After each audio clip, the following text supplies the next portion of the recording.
you're hiring an artist nowadays and you don't want to receive AI-generated content, here are some ways to protect yourself. I'm an independent author, but I'm also an artist, and many of my friends have tried hiring artists lately, and they've been getting duped by otherwise convincing artists, have even paid for the commercial rights to these images, which are not cheap, had merch created and ready to sell, only to learn that it was in fact partly or entirely machine-generated. Now, if you like machine-generated content, I'm not talking to you. I'm talking to and about people who have specifically hired an artist and said, make me human-created art with your own actual skill set, and are receiving back partly or fully machine-generated content. If you want to go, well, it's the future, as if humans don't have a say in how the future is realized, please do that elsewhere. Up front, so you don't have to watch everything if you don't want a more in-depth explanation, I'll say this. Have a contract that specifies no AI, and in it,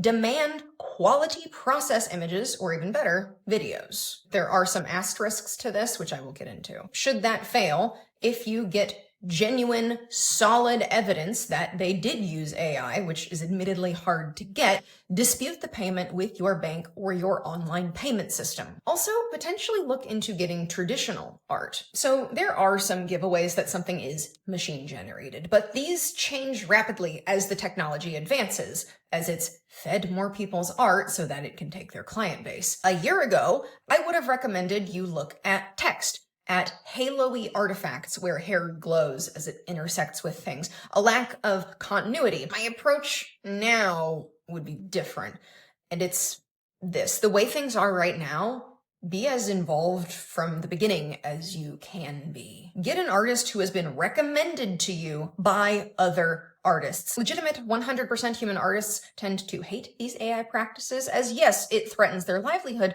but also undermines their own credibility. They're having to jump through a lot of hoops right now to avoid the AI accusations, which can also often be false. I want to be clear about that. Plenty of legitimate artists get accused of using AI. People go, that hand looks weird, must be AI. Have you ever tried drawing a hand? It's hard, but okay. Let's say you find an artist whose Instagram account looks good, and they haven't necessarily been recommended to you, but you want to hire them anyway. Here are some things you can do. Have a contract. It doesn't have to be fancy or notarized, but it protects both you and them. In that contract, specify no AI use. Specify that you want to receive screenshots of various steps in the process. Concept sketches, the sketch layer, the flat colors, ideally some videos. And look at me. If they are showing you videos, look at the layers. Ask them to just flick through real quick all the way to the bottom. Because again, people are getting tricky and have ways to fake even process videos now. People can look as if they're digitally painting something and really just have a file under the layer with the flat colors, have the eraser tool on instead of the brush, which you can't see the difference between, and erase it to reveal the image beneath. But it looks as if they are drawing it in real time. You want to see if they are hiding an already generated image beneath all of those layers they've put in to fool you. Now, these are what unacceptable process images look like. This piece was commissioned by Elizabeth Wheatley, my longtime personal friend, who gave me her blessing to use these as an example. I dissected the original files for this and another piece. I'm not a professional artist by any means, but I'm decent enough. I've been doing it for quite some time.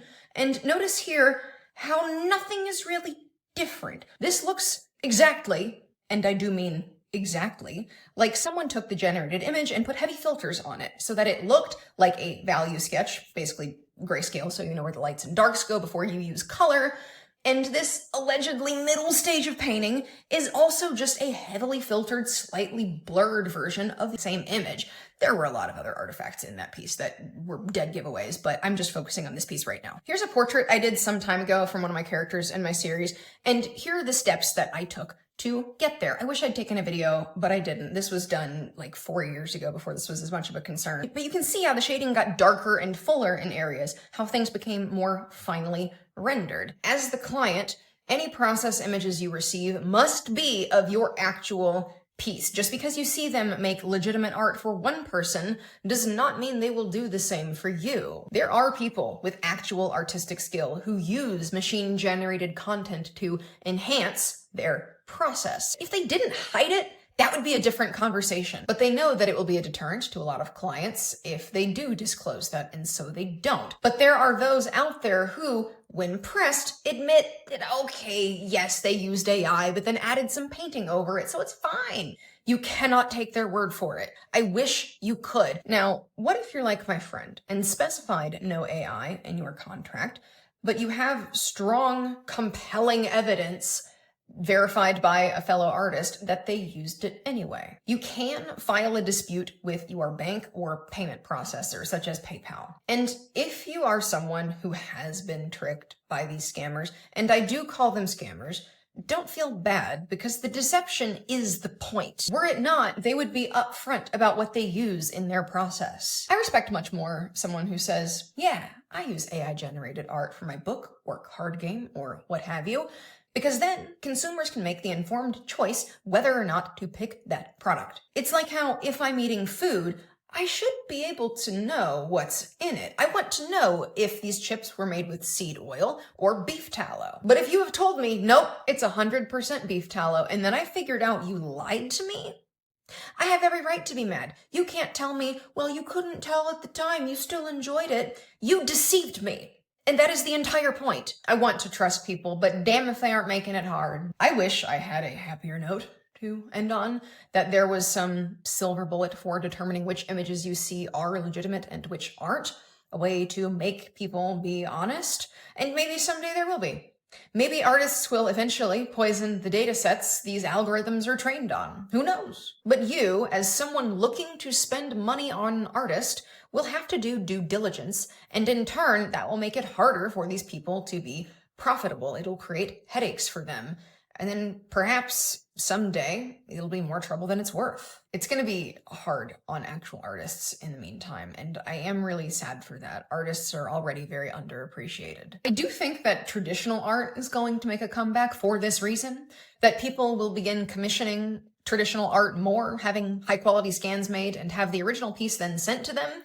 I know someone who's commissioning an oil painting instead of a digital one, at least in part, for this reason. It also means it's going to be more of a pain in the neck for you, the commissioning client, and I'm sorry about that. We could give up, or we could make it a lot more annoying for these machine-assisted artists to do what they are doing. It's got way too long, but this is information that I have been encouraged multiple times to share at the behest of a close personal friend. So here I am.